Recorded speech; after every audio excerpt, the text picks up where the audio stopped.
Massachusetts voters say that housing is the single biggest issue facing the state today, and we're here to talk about what we can do about it. The legislature is going to host a hearing on an act to promote Yes in My Backyard, also known as the YIMBY Bill, and we need your advocacy to get it passed. And here's where you come in. On September 17th, the Joint Committee on Housing is going to host a hearing on the YIMBY Bill. Bills often stall out because they don't have enough public support. We need lawmakers to hear not just from insiders, but also from regular people.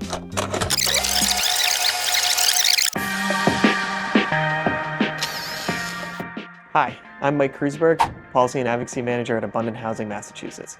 Massachusetts has one of the deepest housing shortages in the country. We're the fourth most expensive state to live in, according to a study conducted by the National Low-Income Housing Coalition.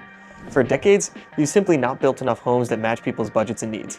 Everyday people are struggling to pay their rent or mortgage, and too many of the people we rely on, like firefighters, teachers, and healthcare workers, cannot afford to live in the communities they serve. Driving our housing shortage and affordability crisis are local zoning laws in most parts of the state that outright ban or restrict new homes to mainly large lot McMansions or luxury remodels of former starter homes.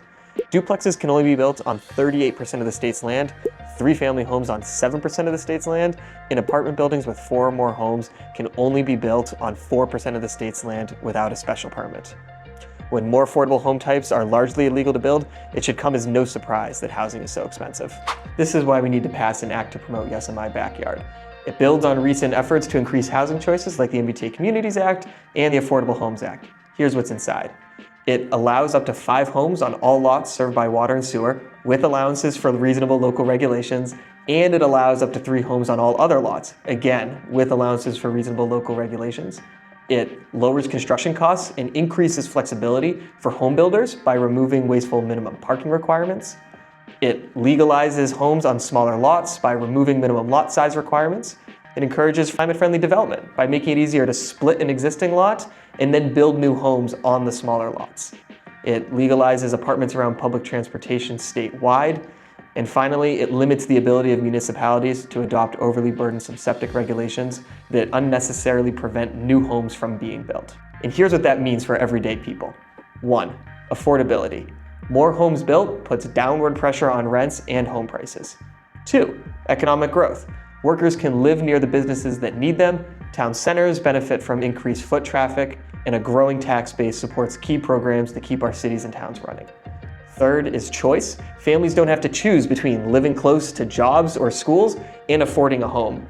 And 4th, sustainability. Walkable communities reduce car dependency and lowers emissions. Advocacy takes shape in many forms and we need your help. Here's how. 1, submitting written testimony.